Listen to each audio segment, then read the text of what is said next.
किससे पूछकर बुढ़िया, किससे पूछकर तुम मेरी वॉशिंग मशीन इनके रिक्शे पर लदवा रही थी? हाँ, अगर मुझे जरा सा देर हो जाती तो तुम मेरा सामान उठाकर अपनी इस बिटिया को दे देती। अरे इतना ही देने का मन कर रहा है ना तो अपनी को बद पर दे, अपना खरीद और भर अपनी बेटी का घर। मैंने नहीं रोक रखा है, समझी? पर मेरा सामान छूने वाली तो होती कौन है? वो सामान मेरे पापा ने मुझे दिया है, समझ में आई? तेरी बेटी को देने के लिए नहीं दिया है। बड़ी आई है बूढ़ा, इनका घर में जो रखा रहेगा सब इन्हीं का हो गया।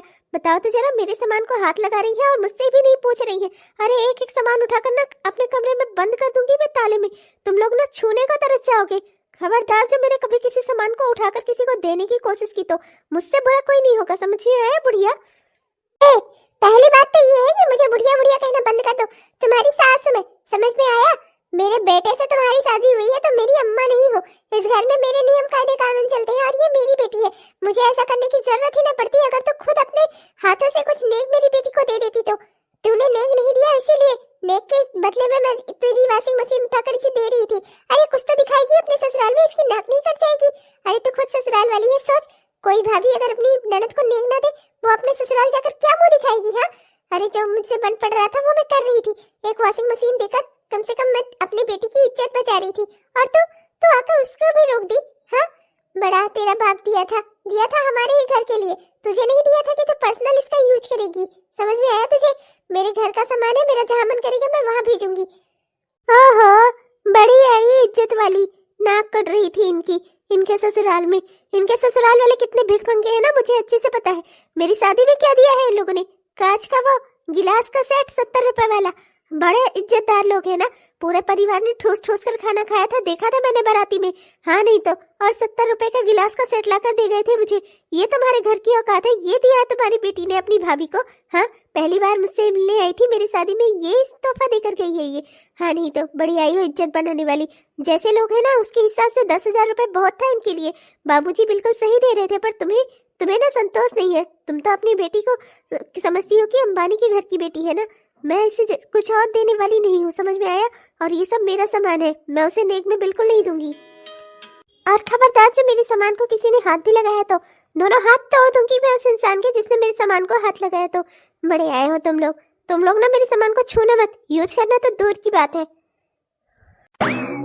अरे बिटिया, अब क्या करूँ ही? जानती है जमींदार के घर की बेटी है, ज्यादा कोई दबाव भी नहीं डाल सकती। अभी शादी को कितना समय ही हुआ है, तू ही थोड़ा एडजस्ट कर ले। अब क्या कर ही सकती हूँ? देख, अब तेरे बाबूजी पैसा नहीं दे रहे हैं, 10,000 दे रहे हैं, तो वही ले ले फिर। और मैं क्या करूँ ही? देख बिटिया, अभी मैं भी तुझे ज्यादा कुछ दे नहीं पाऊंगी। क्या है ना कि शादी में काफी पैसे खर्च हो गए हैं मेरे, और अभी तो तेरी बड़ी बहन के यहाँ भी मुझे पैसे भेजने हैं, तो इसलिए अभी जितना मिल रहा है उसी में संतोष कर ले, ना मांग ज्यादा। तेरी बहन के यहाँ भी तो 10,000 जा रहा है, तो तू भी 10,000 ही ले ले। देख, तेरी बहन तो यहाँ आ भी नहीं पाती, उसे तो मैंने सिर्फ पैसे ही भेजे हैं कि वो अपने घर में कुछ बता सके, तो तू भी 10,000 ही ले ले, ना ले ज्यादा। अभी मेरा भी बैलेंस हिला हुआ है, वरना मैं ही तेरे लिए कुछ सोने के सामान मन का इंतजाम कर देती। अब जितना है बिटिया इसी घर का है, तू भी इसी घर की है, संतोष कर ले, समझ हमारे हालातों को। आप ये क्या कह रही हो माँ? मतलब मैं 10,000 ले लूं और वहां जाकर अपने ससुराल में अपनी नाक कटा लूं? हाँ नहीं तो, मैं वहां सबको बोल कर रही थी कि सोने का एक सेट तो मुझे मिलेगा ही, गले का और कान का। पर गले का तो छोड़ो, कान का भी छोड़ो, मुझे सिर्फ 10,000 में निपटाना चाहती हो आप? मैं नहीं जानती, मैं इस घर में तब तक रहूंगी ही, मैं यहाँ से जाऊंगी ही नहीं जब तक आप मुझे अच्छे से नेक ना दे दो। हाँ, मैं नहीं जानती, भाई की शादी हुई है और भाई की शादी में सिर्फ 10,000 नेक, ये कहाँ का इंसाफ है माँ? मैं अपने ससुराल वालों को बोल कर आई हूँ, मेरी वहां नाक कट जाएगी। मैं नहीं जानती, बस अब एक ही रास्ता है, मैं यहीं रुककर इंतजार करूंगी। जब तक आपके पास पैसों का इंतजाम नहीं हो जाता मैं यहीं रहूंगी। पैसों का इंतजाम हो जाएगा तो आप मुझे सोने का सेट दिला देना, या हार दिला देना, या कान का ही दिला देना, तब मैं यहाँ से जाऊंगी। मैं बिना सोने का कुछ सामान लिए इस घर से नहीं जाऊंगी। मुझे जाकर ससुराल में अपनी नाक नहीं कटवानी है। 10,000 ले लूं, हाँ नहीं तो। मेरे तो रूम में घुसते ही वो चिल्लाने लगती है, तो क्या ही कर सकता हूँ, यहीं बाहर ही सो जाता हूँ, किसी को क्या ही पता चलेगा। सब अपने अपने कमरे में है, मैं अपना यहीं सो जाता हूँ। हाँ, क्या फायदा उसे नाराज करने से? वैसे भी पता नहीं क्या क्या चल रहा होगा उसके दिमाग में। मैं सोचता हूँ कि उसके साथ भी गलत ही हुआ है, तो उसे और परेशान न किया जाए, रहे अपना एक किनारे, जैसे अपनी जिंदगी जीना चाहती है जिए।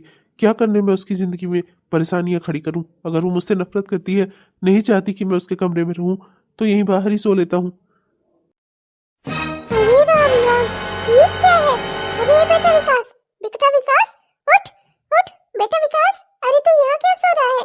ए विकास, उठ। क्या है माँ? अब रात को आदमी चैन से सो भी नहीं सकता क्या? अरे आपके घर में आ गया हूं तो मतलब ये है कि आप मुझे चैन से सोने भी नहीं दोगी? नींद आ रही है मुझे। क्या है ये उठा उठा के? ऐसे कौन सी आंधी तूफान आ गया है जो जागना मेरा जरूरी हो गया है? हाँ, और वैसे आप यहाँ हॉल में क्या कर रही हैं? अपने रूम में जाकर सोइए ना, आराम करिए ना, मुझे भी आराम करने दीजिए। अरे विकास, ये सब कुछ क्या है? अभी तेरी नई नई शादी हुई है और तू यहाँ हॉल में सो रहा है। बहू, बहू क्या कर रही है? और तू उसके कमरे में क्यों नहीं है? तू यहाँ क्यों सो रहा है? आखिर बात क्या है? सच सच बता मुझे, मेरा मन बैठा जा रहा है। आखिर बात क्या है? क्या वो तुझे अपने कमरे में रहने नहीं देती? अरे बोल ना कुछ, मैं तुझसे पूछ रही हूँ, आखिर बात क्या है? लो, अब इनको क्या बताऊं मैं? अभी कुछ बोल दूंगा तो लड़ पड़ेंगी उस बेचारी लड़की से। अब जब मैं उसे पसंद नहीं करता तो मेरे साथ रहना क्यों पसंद करेगी? मैं उसकी कोई गलती नहीं देता, तो अब इनसे क्या कहूं? लेकिन ये तो मुझे आज हॉल में सोता हुआ देखकर इनकी आंखें फटी की फटी रह गईं। अब ये मुझसे सवाल जवाब करेंगी ही। अब मैं क्या जवाब दूं इन्हें? समझ नहीं आ रहा कुछ भी। इतना कुछ बोलता क्यों नहीं विकास? हाँ, मुझे जवाब दे, तू मेरी ओर देख। हाँ, मुझे जवाब दे, क्या बहू तेरे साथ रहना नहीं चाहती? अरे नई नई शादी हुई है और वो तुझे अपने कमरे से बाहर निकाल देती है। विकास, बात क्या है? सही सही बता मुझे। मैं क्या बोलूं आपसे माँ? मैं क्या बोलूं? आप मेरी बात कभी सुनती भी हैं? जब भी आपसे कुछ बोलने आया हूं आज तक आपने कभी कभी मेरी बात सुनी है ध्यान से? मेरी बात सुन के मेरी बातों का कुछ गौर किया है आपने? मैंने तो आपसे पहले ही कहा था कि मुझे ये शादी नहीं करनी। तब क्या आपने मेरी बात मानी? आपने तो वही किया ना जो आपका दिल कर रहा था। अब मेरी जिंदगी में चाहे जो हो, उससे आपको क्या ही लेना देना? मुझे और मेरी पत्नी को जो ठीक लगेगा हम लोग वही करेंगे। आप परेशान मत होइए, कम से कम अब तो मुझे बख्श दो माँ। आपके मन से तो मैंने शादी भी कर ली है, अब और क्या चाहिए आपको? बेटा विकास, अगर तू नाराज है मुझसे तो तू लड़ ले, मुझसे झगड़ा कर ले, पर इस तरीके की बातें मत कर। मैं जानती हूँ अगर तेरी पत्नी तुझे पसंद नहीं करती, वो तुझे अपने कमरे से निकाल देती है, तो तुझे कितना अफसोस होता होगा। ये तो बेहद गलत बात है। मैं इसके लिए बात करूंगी बहू से। उसकी 100 गलतियां बर्दाश्त है, पर ये मैं बिल्कुल बर्दाश्त नहीं करूंगी। मैं अपने बेटे को इस तरह से दुख में नहीं देख सकती। बेटा तू चिंता मत कर, मैं कल ही उससे बात करूंगी अपने मन से। अगर मैंने तेरी शादी करवाई थी तो उसकी जिम्मेदारी भी मेरी ही है। वो एक अच्छी पत्नी बनेगी, इसकी जिम्मेदारी मेरी है। माँ, आपसे बस एक बात कहूंगा। अब हाथ जोड़कर विनती है मेरी जिंदगी में अब जो भी हो रहा है ना, होने दो। आप इंटरफेयर मत करो, बस आपसे हाथ जोड़कर विनती है। ना ही उससे कुछ कहना। अगर आपने ऐसा कुछ भी किया ना माँ, मेरी जिंदगी मौत से भी बदतर हो जाएगी। और इस बार मैं आपको धमकी दे रहा हूँ कि अगर आपने कुछ ऐसा किया ना जिससे मेरी जिंदगी में, मेरी शादीशुदा जिंदगी में कोई असर पड़ा ना, तो फिर मैं वाकई में मैं खुद आत्महत्या कर लूंगा। मैं आपसे सच कह रहा हूँ माँ। अब आप समझ लो, आपके मन से शादी कर ली है मैंने। अब जिंदगी में, आगे की जिंदगी में अपने हिसाब से जीऊंगा। आप कुछ ना ही कहो मुझे तो बेहतर रहेगा आपके लिए। ये ऐसे कैसे विकास? हे भगवान, ये सब क्या है? अरे बहू, इसे अपने कमरे से क्यों निकाल देती है भाई? इतनी रात गई, अगर मैं हॉल में ना आती तो ये सच्चाई का तो मुझे पता ही नहीं चलता। ये सब क्या चल रहा है मेरे घर में? हो ना हो, कुछ ना कुछ गड़बड़ जरूर है। मुझे बहू से बात करनी होगी। ये कैसा निकाह हुआ? अभी शादी को 3-4 दिन भी नहीं हुए हैं ठीक से, और बहू ऐसे ही अपने पति को अपने कमरे से ही निकाल देती है। अरे छोटी दुल्हन, ये क्या कपड़े पहने हैं तुमने? अरे तुम्हारी मुंह दिखाई है आज। हो सकता है घर में गांव की औरतें आएंगी। और ये क्या पहन रखा है तुमने? अरे माँ जी अभी बहुत गुस्सा होंगी। वो तो इस घर में बहुओं को सूट सलवार तक नहीं पहनने देती, और तुम ये जींस पैंट पहनकर खड़ी हो। अरे जाओ अपने कपड़े जल्दी से बदल आओ, इससे पहले कि कोई तुम्हें देख ले। अरे बहुत बुरा हो जाएगा। जाओ बहू, छोटी बहू, जाओ। ये क्या बात हुई? सास क्यों तय करेंगी कि मुझे क्या पहनना है? अरे देखो, अच्छे से कपड़े पहने तो है ना, तो इसमें मेरा पेट खुला है नहीं पीठ। अरे अच्छे से कपड़े पहने तो है, पूरे कपड़े पहने हैं मैंने, इसमें क्या ही गलत हो गया है? हाँ नहीं तो। अरे मॉडर्न कपड़े पहनना कोई गलत बात थोड़ी ना है। मैं भी इंसान हूँ, मेरे भी मन में ख्वाहिशें हैं। वहाँ जब तक शादी नहीं हुई थी तब तक पढ़ाई कर रही थी, अपने मन के ही कपड़े पहनती थी मैं। और ज्यादातर कपड़े मेरे ऐसे ही होते थे जो कंफर्टेबल होते थे और अच्छे होते थे। मेरे इन कपड़ों में क्या ही बुराई है? क्या दिख रहा है मेरा? साड़ी में तो तब भी पेट और पीठ दिखता है, मेरे कपड़े में तो कोई भी पेट और पीठ भी नहीं देख सकता। इतने अच्छे से सलीके से पहना है मैंने। अरे फिर भी छोटी दुल्हन, प्रीति दुल्हन, मेरी बात समझने की कोशिश करो। इस घर में माँ जी के नियम कायदे कानून चलते हैं, उसे कोई नहीं तोड़ सकता। इस घर की बहुओं को सिवाय साड़ी के कोई दूसरा कपड़ा पहनने की इजाजत नहीं है, भले ही वो मैक्सी और सूट ही क्यों ना हो। और ये तो जीन्स पैंट है। मैं जानती हूँ अभी माँ जी तुम पर बहुत नाराज होगी, बहुत गुस्सा होंगी। मैं तुम्हें बस उस गुस्से से बचाना चाहती हूँ, प्लीज मेरी बात समझने की कोशिश करो। अरे राम राम, ये सब क्या है? हाँ? अरे मेरी बिटिया जीन्स पैंट नहीं पहन रही है और तुम जीन्स पैंट पहनकर घूम रही हो। हाँ?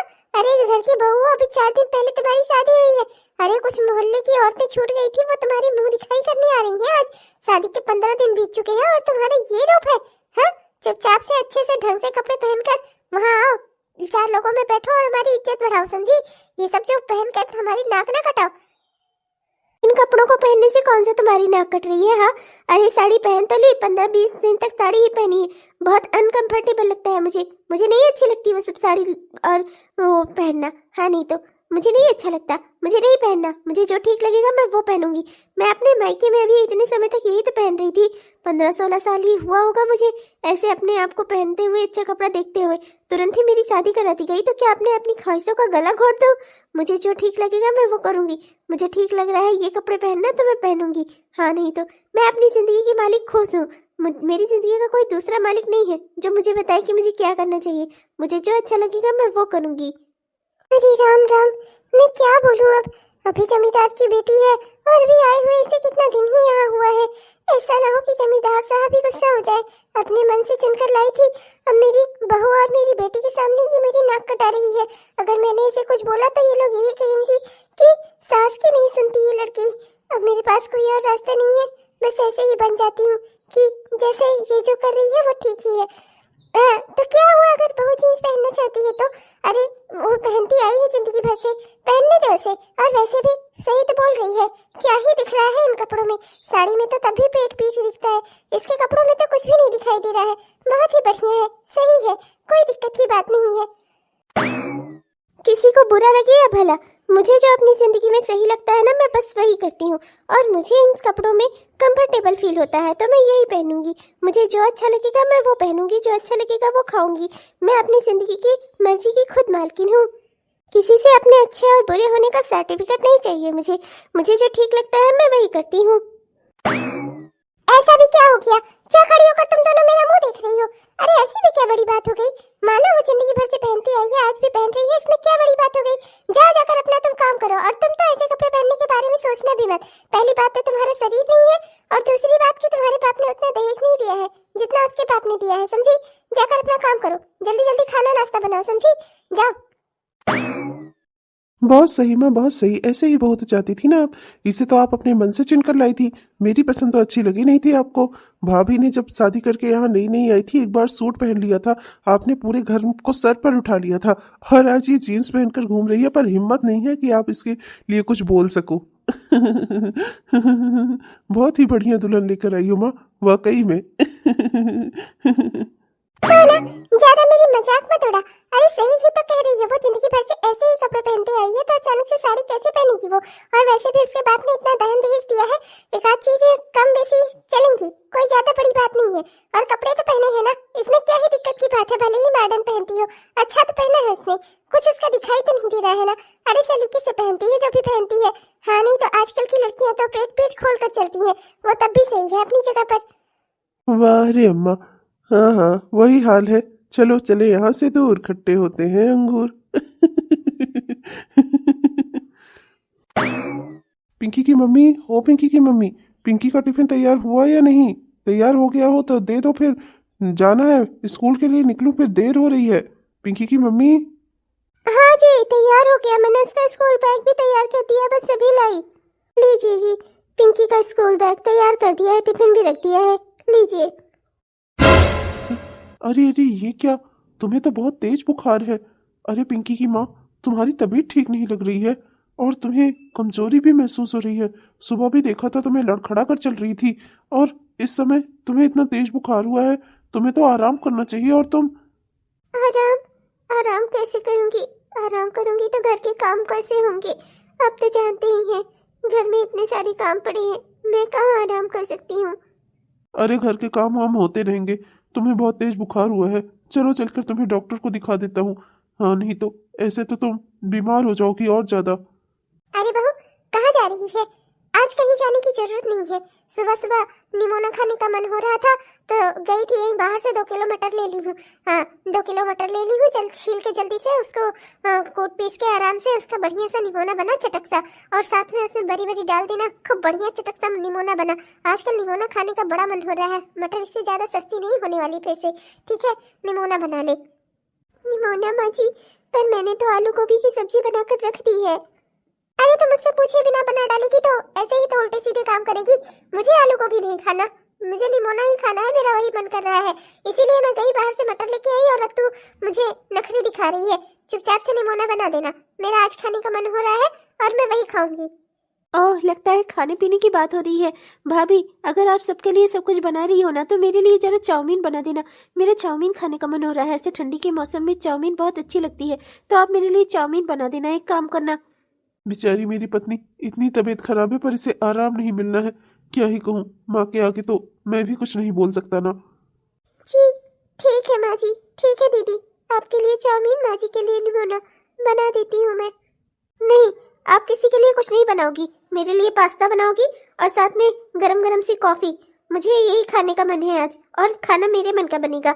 मैं नहीं जानती, आपको मेरा बनाना पड़ेगा। अरे छोटी, तो परेशान क्या होती है प्रीति बहू, मैं तेरे लिए भी बना दूंगी, माँ जी का भी मन का निमोना बना दूंगी, और बच्ची के भी मन का मैं बना दूंगी, इनके मन की चाउमीन भी। नहीं, सबसे पहले मेरे काम होंगे। पहले आप मेरे लिए पास्ता बनाएंगी, उसके बाद गरम गरम कॉफी बनाकर मेरे रूम में लेकर आएंगी। मेरे पाँव में बहुत दर्द हो रहा है, फिर उसके बाद आप मेरे पाँव में तेल लगाएंगी, मेरे बाल संवारेंगी, और हाँ, मेरे बहुत सारे कपड़े बाथरूम में पड़े हुए हैं, वो सारे कपड़े वॉशिंग मशीन में डालकर धोएंगी और उन्हें ले जाएंगी सिखाने। आज आप पहले मेरा काम करेंगी, उसके बाद घर का काम करेंगी। मैं नहीं जानती, ये सब काम आपको मेरा करना ही होगा। क्या इतना सारा काम? पर आज मेरी तबीयत कुछ ठीक नहीं लग रही है, मैं थोड़ा बहुत ही कर देती हूँ, फिर उसके बाद धीरे धीरे करके हो जाएगा सारा काम। घर में खाना बनाना है, साफ सफाई भी करनी है, बहुत सारे काम है। प्रीति बहू, अगर आज मैं तुम्हारे कामों में लग गई ना, तो बाकी काम घर के कैसे होंगे? घर में पहले मेरे काम होंगे, मेरे बाद ही और लोगों के काम होंगे। जमींदार की बेटी हूँ मैं, पहलवानों की बहन हूँ, मेरे घर में पहले काम होंगे। मेरे पापा ने भर भर के इतना दान दहेज इसलिए नहीं दिया कि यहाँ पर मेरा कोई काम ना हो। हाँ, नहीं तो बस बहुत हो गया। एक तो पिंकिया की माँ की यहाँ तबीयत खराब है, ऊपर से तुम लोगों को अपने अपने काम की पड़ी है। दिख नहीं रहा है कितना बीमार है वो, कितना तेज बुखार हो रहा है उसे, ठीक से चल फिर नहीं पा रही है, और आप लोग हैं कि बारी बारी सब उसको अपना काम ही बताते जा रहे हैं। अरे बहुत हो गया, नहीं कर पाएगी वो किसी का काम। उसकी तबीयत ठीक नहीं है, आज वो पूरा दिन आराम करेगी। मैं उसे लेकर जा रहा हूँ हॉस्पिटल दिखाने और उसकी दवा लाने। दवा खाकर वो आराम करेगी, कल से अपना ठीक रहेगी तो काम करेगी, और करेगी भी तो बस इतना जितना काम उससे हो पाएगा। ये कौन सा सलीका हुआ, घर में अपने सब अपना काम उसी को बताते जा रहे हैं। अरे मैं कुछ बोलता नहीं हूँ, इसका ये मतलब नहीं है कि मुझे कुछ दिखता नहीं है। अरे इतना भी अन्याय नहीं करना चाहिए किसी के साथ। अरे बेटा, ये कैसी बातें कर रहा है तू? अरे हम कोई दुश्मन थोड़े ना है इसके। अरे घर के काम है, घर के लोग नहीं करेंगे तो और कौन करेगा? और घर में मेरे है ही कौन? छोटी बहू तो कुछ बना नहीं सकती, तो बड़ी बहू ही तो सारा काम करेगी। अरे अगर कुछ जरा सा इसे बनाने के लिए कह दिया तो हम लोग दुश्मन हो गए इसके। ऐसे कैसे बात कर रहा है तू? हाँ, ये नहीं काम करेगी तो क्या मैं करूंगी इस बुढ़ापे में? माँ, मैं देख रहा हूँ इस घर में खाने वाले लोगों की संख्या तो बढ़ रही है, पर काम करवाने वाला कोई नहीं बढ़ रहा है। इस सब का असर मेरे बच्चों की सेहत पर और उनकी पढ़ाई लिखाई पर भी पड़ रहा है, और मेरी बीवी की सेहत पर भी पड़ रहा है। माँ, ऐसे तो मेरे बच्चे अनपढ़ गंवार निकल जाएंगे और मेरी पत्नी बीमार होती जाएगी दिन प्रतिदिन। बस बहुत हो गया, अब मैं इससे ज्यादा और बर्दाश्त नहीं कर सकता। माँ, मेरी पत्नी ये सबकी सेवा क्यों करे? ये क्या इनकी नौकरानी है? ये अगर कुछ नहीं बोलती तो सिर्फ मेरी वजह से, क्योंकि मैं चुप रहता हूँ। इसे लगता है ये मेरा परिवार है तो सेवा करना इसका धर्म है, पर आप लोग ये बात भूल गए हैं कि ये परिवार इसका भी है, ये इस परिवार की सदस्य है, कोई नौकरानी नहीं है। माँ, घर में किसी ने आज तक मेरे सामने जुबान नहीं उठाई और तुम अपनी बीवी की ओर से लड़ रहे हो? भूल गए मैं तुम्हारी अम्मा हूँ, ये नहीं, मैंने तुम्हें पैदा किया है। अरे 4 दिन से शादी क्या करा दी? बाल बच्चे वाला क्या हो गया, पत्नी वाला क्या हो गया? माँ को आंख दिखाएगा? बहुत जल्दी बड़ा हो गया तू बेटा। आज तुम अपनी जिंदगी में जिस मुकाम पर पहुंचे हो ना, उसकी वजह ना मैं हूँ। मैंने तुम्हें वहां तक पहुंचाया है, इस कर्मजली नासपीटी ने नहीं। समझ में आया तुम्हारे? माँ, जिंदगी भर आपने मुझसे जो करने को कहा मैंने वो हमेशा किया है, पर अब बस बहुत हो गया। माँ, जिंदगी भर आपके फैसलों के आगे झुकता रहा हूँ, कभी किसी चीज के खिलाफ आवाज नहीं उठाई। पर आज यहाँ बात मेरे बच्चों की सेहत की और मेरी बीवी की सेहत की आ गई है। अब बस बहुत हो गया, मैं इससे ज्यादा बर्दाश्त नहीं कर पाऊंगा। वैसे भी आप कहती थी ना कि तरक्की करो, कंपनी की तरफ से मुझे प्रमोशन मिल रहा है। मुझे जल्दी ही मुंबई जाना होगा। मैं अपनी पत्नी को लेकर वहां चला जाऊंगा, और जब तक नहीं जाता हूँ ना, तब तक मेरी पत्नी यहाँ रहेगी तो जरूर, लेकिन आप लोगों का कोई काम नहीं करेगी। मैं अब आप लोगों से अलग हो रहा हूँ माँ। अरे ये आप क्या कह रहे हैं? अपने परिवार से कोई अलग होता है क्या? इतने सालों तक इसीलिए इस घर की परिवार की सेवा की मैंने, कि हमारा परिवार एकजुट रहे, और आप। नहीं, अब तुम कुछ मत बोलना। जब परिवार के लोग ही परिवार के सदस्यों का दुख दर्द ना देखे ना, तो उसी समय परिवार बढ़ जाता है, टूट जाता है। और मेरा परिवार तो उसी समय टूट गया जिस समय तुम्हारी बीमारी को, तुम्हारी शरीर की कमजोरी को किसी ने नहीं देखा। बस बहुत हो गया। तुम इस घर में सिर्फ काम करने की मशीन नहीं हो। अगर ये लोग तुम्हें अपना परिवार मानते ही नहीं है तो इस परिवार में रहने से क्या फायदा। मैं बहुत समय तक शांत रहा हूँ। अपनी जिंदगी का हर फैसला मैंने वही किया है जो मेरी माँ ने कहा है। पर अब बात मेरे बच्चों की है। अब मुझे उठकर खड़ा होना ही होगा। अपनी पत्नी और अपने बच्चों के लिए मुझे लड़ना ही होगा, चाहे जो भी हो। मैं अब माँ के साथ नहीं रहूंगा, और तुम्हें भी अब कुछ और कहने और सुनने की जरूरत नहीं है। अगर तुम्हें माँ के साथ रहना है तो रहो। मैं अपने बच्चों को लेकर यहाँ से चला जाऊंगा, तुम यहीं रहना माँ के साथ। अरे नहीं जी, सबसे बोलिए, ये आप क्या कह रहे हैं? जहाँ आप रहेंगे मेरी दुनिया वही है। भले ही वो जगह अच्छी हो, बुरी हो, छोटी हो, बड़ी हो, चाहे जैसी भी हो, जो रूखी सूखी रोटी मिलेगी मैं वही खाकर रह लूंगी, पर रहूंगी हमेशा आपके साथ ही। तो चलो फिर, पिंकी को स्कूल छोड़ूंगा और तुम्हें डॉक्टर को दिखाऊंगा। डॉक्टर को दिखाकर लाकर तुम्हें घर छोड़ूंगा वापस, और दवा खाकर अपना आराम करना। किसी का काम करने की जरूरत नहीं है। लोगों ने नौकरानी बना लिया है। मेरे पाँव दबा दो, मेरे कपड़े धो दो। हाँ नहीं तो अब तुम अपनी देवरानी के कपड़े धोगी। ये बुरे दान आ गए हैं इस घर के।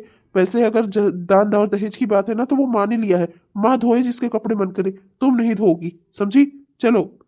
अरे जोरों के गुलाम, वाह, दिखा दिया तूने अपनी रंगत। भले ही मैंने कितना भी सोचकर अपना परिवार बसाया हो, पर क्या ही कहा जाए, बाहर की लड़की आई नहीं, उड़ा दिया इसने मेरे सारे संस्कारों को, उड़ा दिया हवा में। हाँ, ले गई मेरे बेटे को अपनी उंगलियों पर नचाने। अरे भुगतोगे, एक दिन लौटकर वापस अपनी अम्मा के पास ही आओगे, मुझे अच्छे से पता है। कहीं और ठिकाना लगेगा नहीं तुम्हारा। इस कर्मचली को लेकर जा रहे हो ना, एक दिन लौटकर वापस इसी घर में आओगे और मुझसे माफी मांगोगे। हाँ नहीं तो। और छोटी बहू, तो क्या जरूरत थी तुझे अपना कपड़ा धोने के लिए, अपने पाँव में तेल लगाने के लिए अपनी जेठानी को कहने की? हाँ, बहुत तकलीफ थी, बहुत ज्यादा नौकरों की जरूरत है तो अपने मायके से मंगा लेना। नौकर मंगा ले जो तेरा अकेले काम किया करे। मेरे घर में इतने लोग नहीं है जो तेरा काम कर सके, समझी? अब ये बात अलग की है तो इतना दान दहेज लेकर आई है। अरे तो क्या चाहती क्या है, कि हम दिन रात बैठकर तेरे पैर धोए? हाँ, ऐसी बात नहीं है माँ जी। इस घर में तो बहुत सारे लोग हैं, सबके बैठकर मुफ्त की रोटियां तोड़ने के लिए ही है। अरे इस घर के परिवार के अगर सब सदस्य हैं तो कोई भी घर का काम कर सकता है। मैंने इतना बड़ा भी क्या बोल दिया? अगर काम सिर्फ मेरा ही होता ना तो आराम से हो जाता। आप लोगों ने जो बेकार का काम किया हुआ है। अब देखिए, ऐसी बात है ना कि मैं अपने मायके से नौकर मंगा तो लूं, पर मैं क्यों मंगाऊं? मेरे माँ बाप ने इतना सारा दान दहेज दिया है, यहाँ रहकर मैं राज करूं।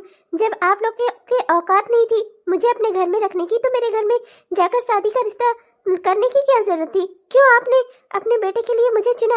और जब चुना है ना तो मेरी नाज नखरे भी उठाइए। रुपए पैसे वाली बहू चाहिए तो उसे रखने की कुब्बत भी होनी चाहिए इंसान को। हाँ नहीं तो। और वैसे भी आप परेशान क्यों हो रही हैं? ये आपकी बिटिया रानी, ये तो हमेशा यही रहती हैं। फिर क्या बैठकर खाने के लिए यही है सिर्फ? अरे इन्हीं से कह दो, दो चार काम कर देंगी। वैसे भी माँ जी, घर में बैठकर मुफ्त की रोटियां तोड़ना ये कोई अच्छी बात तो है नहीं। और वैसे भी घर के सदस्य होने के नाते जब घर की बहू बीमार हो तो इनका भी तो फर्ज बनता है कि ये करके खिलाए। आप इनको क्यों नहीं जोड़ती किसी काम करने वाली में? हाँ, अरे वाह, पहले तो इसने जब भाभी को ढेर सारा काम बताया मैं तो डर ही गया था। मैंने सोचा कितनी दुष्ट है ये, पर अब जो ये कर रही है उसे देखकर तो मुझे बेहद खुशी हो रही है। पहली बार किसी ने मेरी बहन को काम करने को कहा है। यहाँ से लेकर उसके ससुराल तक में आज तक किसी की हिम्मत नहीं हुई कि उसे कोई काम करने के लिए कह दे, और इसने आते ही बोल दिया। अभी आए हुए इसे ठीक से 1 महीना भी नहीं हुआ है, और इसने आते ही सबकी बोलती बंद कर दी है। सबको रास्ते पर लगा रही है ये। भैया जो आज तक कभी भाभी के लिए माँ से कभी कुछ नहीं बोले, आज वो अपनी बीवी को लेकर अलग हो रहे हैं। ये सब किसी चमत्कार से कम नहीं है। मेरा घर सुधर रहा है, वो भी इसकी वजह से। बस भाभी, मैं यहाँ रहकर खा रही हूँ, मेरे माँ बाप का घर है ये, आपका क्या जा रहा है? आपका दिया हुआ थोड़ी ना खा रही हूँ। आप क्यों बोल रही हो मुझे काम करने के लिए? हाँ, इस घर की बहू आप हो या मैं? आप इस घर की बहू हो, बहू का फर्ज होता है काम करने का। आप काम करती नहीं हो कभी, आप मुझे सिखा रही हो काम करने के लिए। हाँ, मैं मुफ्त की रोटियां तोड़ रही हूँ, आप मुझे ये बता रही हैं? अरे इसी घर में पैदा होकर पलकर बड़ी हुई हूँ मैं, ये घर मेरा भी है, आप ही का नहीं है। आप शादी करके आई तो आपका हो गया, मेरा नहीं रह गया। अच्छा, बहू का फर्ज काम करने का होता है और बेटी का फर्ज होता है कि वो बैठकर आराम से मुफ्त की रोटियां तोड़े। हाँ, अच्छा ये बताओ जरा, अगर घर की एक बहू बीमार है तो तुम्हारा क्या फर्ज बनता है? घर के काम की मदद करा लो, ये तुम्हारा फर्ज नहीं है? नहीं, पर तुम तो हाथ नहीं लगा सकती ना, तुम्हारी तो आदत है बैठे बैठे सबको ऑर्डर देने की। अब तो अच्छा हो गया, बड़ी दीदी तो अपना अलग हो गई और तुम अच्छे से जानती हो मैं कुछ बनाने वाली नहीं हूँ। और अगर मेरे पापा मेरे लिए नौकर चाकर भेजेंगे भी तो वो सिर्फ मेरा काम करेंगे, तुम्हारा नहीं। तो एक काम करो, अपने हाथ हिलाने की आदत डाल लो, क्योंकि हो सकता है कि तुम्हारे ससुराल में तुम्हें कोई कुछ न कहता हो, पर यहाँ अब तुम करके खाओगी ना तभी तुम्हें मिलेगा। यहाँ एक काम और कर सकती हो, सासू माँ से बनवा कर खा सकती हो, जो तुम्हें ठीक लगे। वाह भैया वाह, बड़े भैया की तरह ना तू भी चोरों का गुलाम ही निकला। आखिर तेरी बीवी यहाँ मुझे इतना कुछ सुना कर गई और एक शब्द नहीं बोला गया तुझसे। अरे थू है तुझ जैसे भाई पर, जो अपनी बीवी के कहे में चलते हैं और अपनी बहन को कुछ नहीं समझते। अरे तुम लोग क्या मुझे यहाँ से आने से रोकोगे? जब तक मेरी माँ जिंदा है ना, मैं यहाँ आती जाती रहूंगी। हाँ अरे बहन, मैं कहाँ ही कुछ कर रहा हूँ। माँ की पसंद की लड़की है, माँ ही उसे लेकर आई थी। अब तो वो जो करे सब सही है ना माँ? आपकी पसंद की थी ना, संस्कारी गांव वाली। मैंने भी तो एक लड़की पसंद की थी, वो तो आपको पसंद आई नहीं थी क्योंकि वो शहर की पढ़ी लिखी थी। शांति पसंद थी उसे, मतलब है कि जीवन वाली शांति। आप नहीं माँ।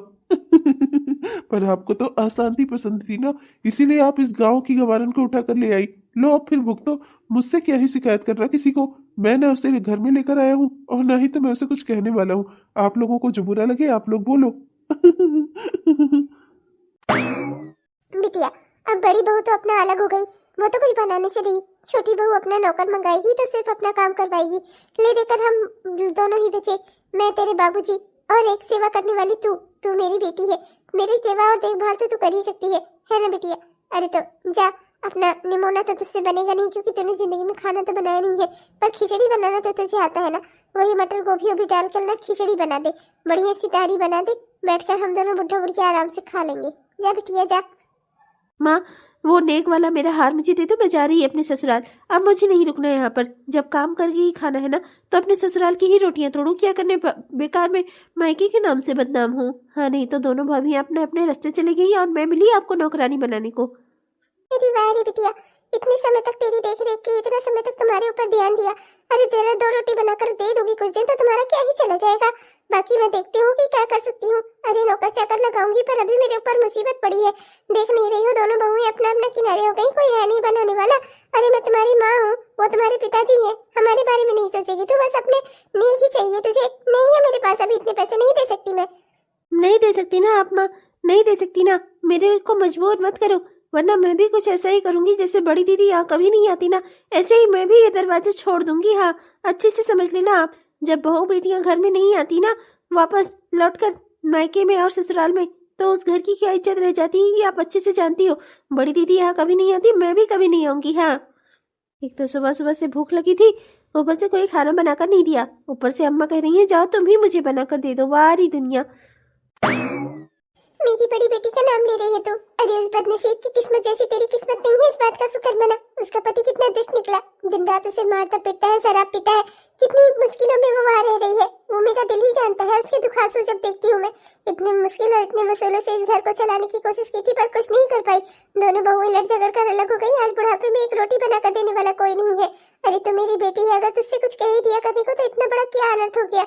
अपनी माँ की बात नहीं मानेगी तो पता नहीं किसका ही मानेगी, क्या ही करेगी अपनी जिंदगी में। अरे यार सपना, तुम्हें क्या ही बताऊं मैं। ऐसे ऐसे घर भी काम करती है ना कि अगर तुम देखो तो हंस हंस के लोटपोट हो जाओ। मेरा घर जो पहले ऐसा था अब पता नहीं कैसे ही बदलता जा रहा है उसकी वजह से। माँ तो उसे कुछ बोल ही नहीं पाती, माँ की तो बोलती ही बंद कर देती है। हरदम एक ही डायलॉग मारती है, जमींदार की बेटी हूँ, पहलवानों की बहन हूँ मैं, किसी से डरकर और दबकर नहीं रहने वाली। हाँ।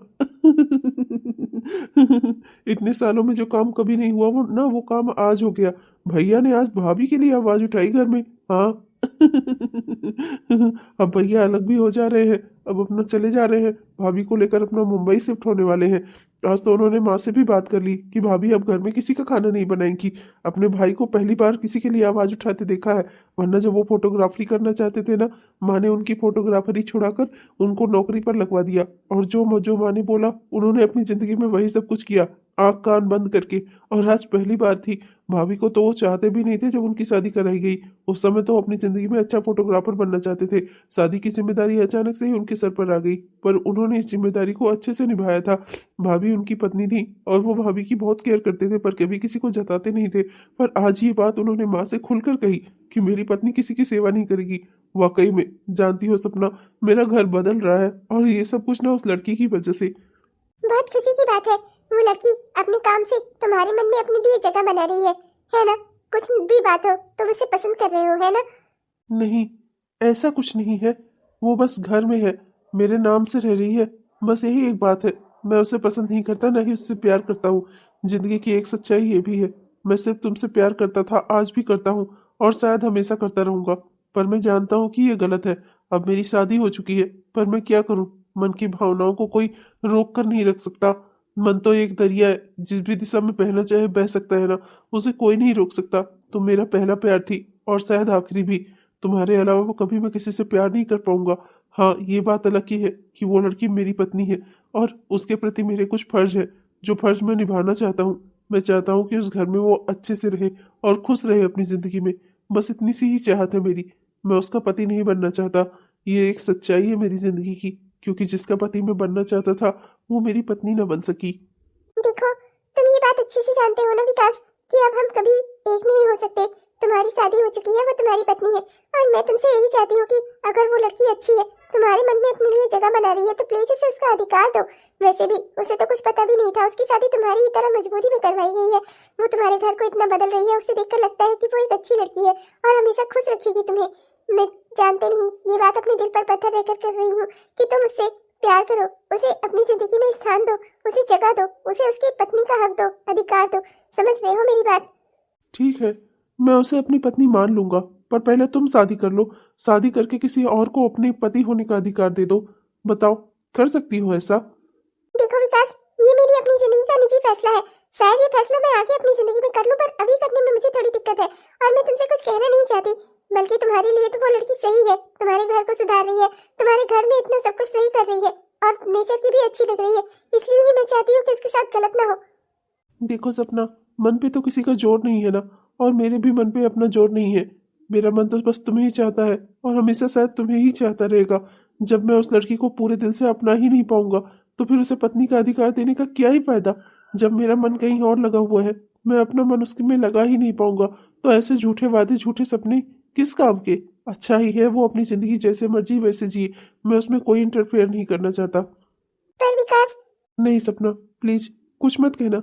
तुमने मुझे आजाद कर दिया है। मैं चाहूँ तो अपने मन से अपने जीवन साथी का चुनाव कर सकता हूँ, और उसे अपनी पत्नी का अधिकार दे सकता हूँ, उसे अपनी पत्नी मान सकता हूँ, उस घर की बहू बना सकता हूँ। पर मैं ऐसा कुछ नहीं कर पा रहा हूँ। ये मेरी अपनी चॉइस है।